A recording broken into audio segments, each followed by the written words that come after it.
अयोध्या में राम मंदिर के लिए तैयार की गई धर्म ध्वजा जन्मभूमि पहुंच चुकी है। 25 नवंबर को ध्वजारोहण समारोह में पीएम मोदी राम मंदिर के 151 फीट ऊंचे शिखर पर पहली बार यह ध्वजा फहराएंगे।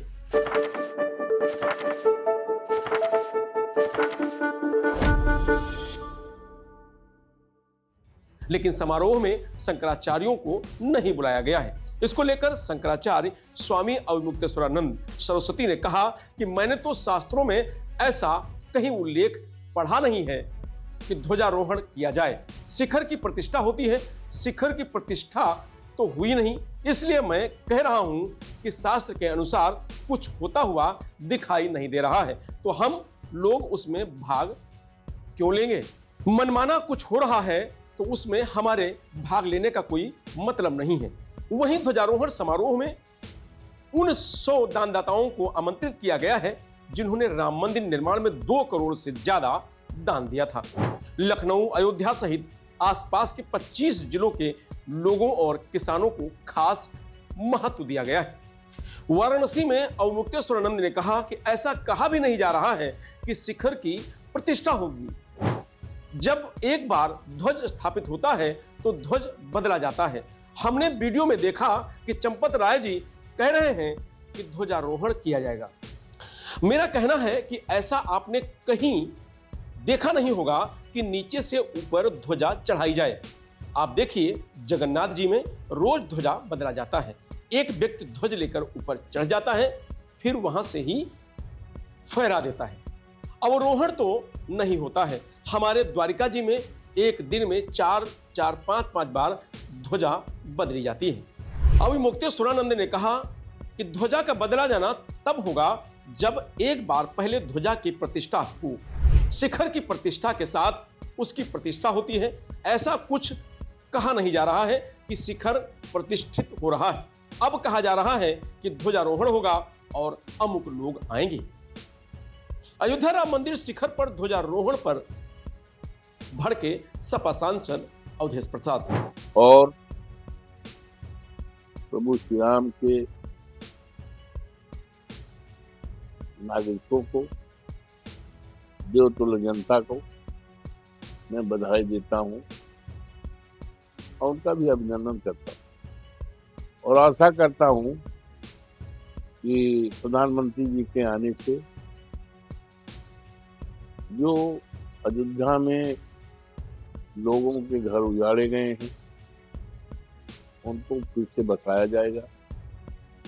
आशा करता हूं कि जो किसानों की भूमि, जमीन करोड़ों की करोड़ियों में ली गई है, उन्हें उचित मुआवजा देने का दरवाजा खुलेगा।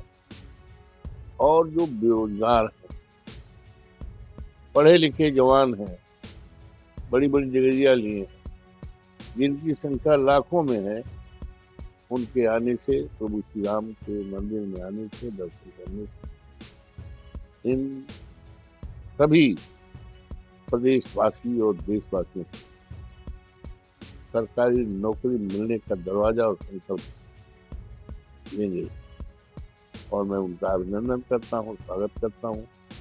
यूं तो मुझे नहीं बुलाया गया, जबकि मैं सौभाग्यशाली हूँ, यहीं मैं पैदा हुआ हूँ।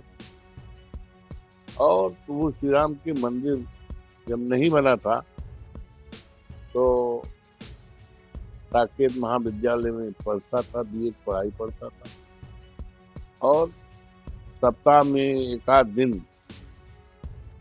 माता सीता जी के रसोई देखने जाता था। तो मेरा तो लगाव है और प्रभु की कृपा मेरे ऊपर है। 9 बार के विधायक और 6 बार के मंत्री और जनपद अयोध्या की जो 54 फैजाबाद सीट है, ये सीट चुनाव के पहले लोगों की निगाहें लगी थी और आज जब चुनाव हो गया तो पूरे देश और दुनिया में चर्चा है। तो ऐसी ये सब कुछ प्रभु श्री राम की कृपा से, हनुमान जी की कृपा से, देवतुल्य जो हमारे मतदाता हैं उनकी कृपा है, हमारे नेता माननीय अखिलेश जी की कृपा है, जिन्होंने सामान्य सीट से मुझे टिकट दिया और देवतुल्य जनता ने जिताया। तो मैं तो कार्ड मिलना चाहिए था, मैं तो पास मिलना चाहिए था, लेकिन मैंने सुना है, अभी कल जिलाधिकारी से भी मैंने बात किया कि भाई परसों होना है 25 को, हमारे पास तो कार्ड नहीं आया, पास नहीं आया, और जबकि हमारा जन्मस्थली है, हमारा संसदीय क्षेत्र है, हम यहीं पैदा हुए हैं।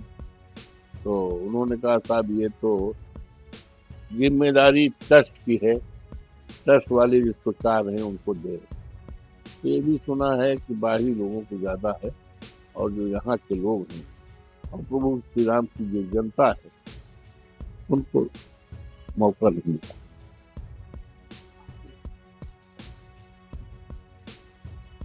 है तो भाई इच्छा तो क्या, हमें तो बुलाया जाए तो मैं नंगे पैर स्नान करके कपड़ा पहन के नंगे पैर पहुंचेंगे, नंगे पैर पहुंचेंगे।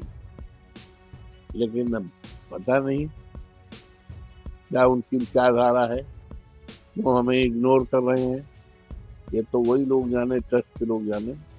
जबकि प्रभु श्री राम सबके हैं, जन जन के हैं, गरीब के हैं, कमजोर के हैं, दलित के हैं, सबके हैं। प्रभु श्री राम में के राज में कभी डिस्टिंक्शन नहीं था, कभी भेदभाव नहीं था, सबको मान।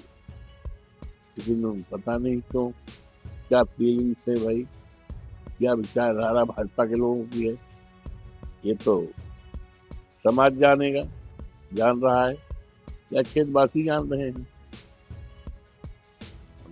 हमें समझ नहीं आता क्यों नहीं बुलाया।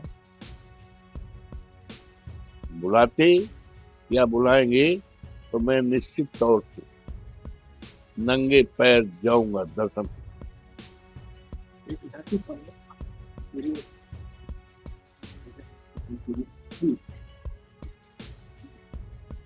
तो ये तो समझना चाहिए भाई, ये ट्रस्ट के लोगों को, भाजपा के लोगों को, जो अपने को अधिकारी मानते हैं कि राम हमारे ही हैं, यही तो बात है ना। जो राम पर का अधिकार मानते हैं, ये तो उनकी सोच होनी चाहिए, जबकि राम किसी एक के नहीं है, राम तो सबके हैं, हमारे भी हैं, आपके भी हैं, इनके हैं, सबके राम हैं। लेकिन ये तो कि राम हमारे ही हैं, राम को दर्शन के हम ही हकदार हैं, ये सोच भारतीय जनता पार्टी। तो राम मंदिर शिखर पर भव्य ध्वजारोहण पर बोले डिप्टी सीएम केशव प्रसाद मौर्य। देखिए, सबसे बड़ा दिन है हर राम भक्त के लिए, हर पूज्य साधु संत के लिए, हर राष्ट्रभक्त के लिए, हर कार सेवक के लिए, हर श्री राम जन्मभूमि आंदोलन के एक एक कार्यकर्ता और सिपाही के लिए। क्योंकि यह जो धर्म ध्वजा लगने जा रही है, यह जो करोड़ों राम भक्तों ने संघर्ष किया, लाखों राम भक्तों ने जो बलिदान दिया, उनके त्याग, तप, तपस्या, बलिदान का प्रतीक होगा और इससे पूरा देश अनंत काल तक गौरव की अनुभूति करेगा। और माननीय प्रधानमंत्री श्री नरेंद्र मोदी जी के नेतृत्व में अगर देश में सरकार नहीं बनती तो शायद रामलला के भव्य मंदिर का यह स्वरूप हम देख नहीं पाते। हम लोगों ने नारा लगाया था छोटी आयु से कि सौगंध राम की खाते हैं, मंदिर वहीं बनाएंगे, सौगंध राम की खाते हैं, मंदिर भव्य बनाएंगे। तो जो सौगंध खाई गई थी वह पूरी हो गई और श्री हनुमान जी महाराज की कृपा है और पूज्य संतों का आशीर्वाद है और माननीय प्रधानमंत्री जी का यह विशेष जो प्रण था वह पूरा हो गया है। इसके लिए समस्त राम भक्तों को हार्दिक बधाई। बता दें कि राम मंदिर के शिखर पर फहराने वाले ध्वज को गुजरात में 6 कारीगरों ने 25 दिन में तैयार किया है। यह 11 फीट चौड़ा और 22 फीट लंबा त्रिस्तरीय ध्वज है। ध्वज सूर्योदय के पहले क्षितिज पर बिखरी रश्मियों की लालिमा के समान है। यह देखने में चमकदार केसरिया रंग का है। इस पर सूर्यदेव, ओम और कोविदार वृक्ष के निशान की छाप है। ध्वज को विशेष पैरासूट, फैब्रिक और रेशमी धागों में तैयार किया गया है। यह 3 परत वाले कपड़े से बना है। शिखर की ऊंचाई ज्यादा होने के कारण इसमें इस्तेमाल की गई लाइलॉन डोरी का वजन भी काफी अधिक है। इससे इसे खींचने के लिए काफी ताकत लगानी पड़ेगी। इससे पहले श्री राम जन्मभूमि तीर्थ क्षेत्र ट्रस्ट ने 4 महीने तक लगातार बैठक, धर्मशास्त्रीय विचार विमर्श और विशेषज्ञों की राय के बाद धर्म ध्वज पर बने चिन्हों का चयन किया है। इसमें लगी हर चीज स्वदेशी है। इसे हाथों से ही बनाया गया है। किनारों पर गोल्डन फैब्रिक लगाया गया है और अंदर अस्तर भी लगा है। ट्रस्ट ने अपील की है कि 25 नवंबर को आम श्रद्धालु अयोध्या या रामलला के दर्शन के लिए न आए। इस दिन आम भक्त रामलला के दर्शन नहीं कर पाएंगे। वहीं 23 नवंबर की रात 11 बजे से अयोध्या की तरफ लूडर गाड़ियां जैसे ट्रक, ट्रैक्टर, डीसीएम आदि रोक दी गई हैं। ये शक्ति 25 नवंबर की आधी रात तक रहेगी। आसपास के जिलों से ही गाड़ियों को डाइवर्ट कर दिया गया है। पीएम मोदी का हेलीकॉप्टर साकेत महाविद्यालय में उतरेगा। यहां से वो सड़क मार्ग से मंदिर जाएंगे। 23 नवंबर को यहां सेना के हेलीकॉप्टर ने रिहर्सल किया है। राम जन्मभूमि परिसर सहित अयोध्या की सुरक्षा का जायजा लिया गया। करीब 20 मिनट तक राम जन्मभूमि और आसपास के क्षेत्र के ऊपर आसमान में सेना का हेलीकॉप्टर उड़ता रहा। सेना के अधिकारियों ने हेलीकॉप्टर से सुरक्षा व्यवस्था का हवाई सर्वेक्षण किया। एसपीजी पहले ही अयोध्या पहुंच चुकी है और एयरपोर्ट, हेलीपैड, राम मंदिर परिसर के कार्यक्रम स्थलों पर लगातार निरीक्षण कर रही है। राम जन्मभूमि के एंट्री गेटों को फूल मालाओं से सजाया गया है और आसपास के पेड़ों पर रंग बिरंगी झालरें लगाई गई। नगर निगम ने डिवाइडर पर फूलों के गमले रखे हैं। ATS, NSG, CRPF, SPG, police, PSC के जवानों ने राम जन्मभूमि से लेकर शहर तक सुरक्षा व्यवस्था संभाली है। हर एक्टिविटी पर बारीकी से नजर रखी जा रही है। सादे कपड़ों में भी जवान तैनात किए गए हैं। बम और डॉग स्क्वाड लगातार चेकिंग कर रहे हैं। फिलहाल यूपी डायरी में आज इतना ही। कल फिर मिलेंगे नई खबरों के साथ। तब तक आप बने रहिए लोकमत हिंदी के साथ। नमस्कार।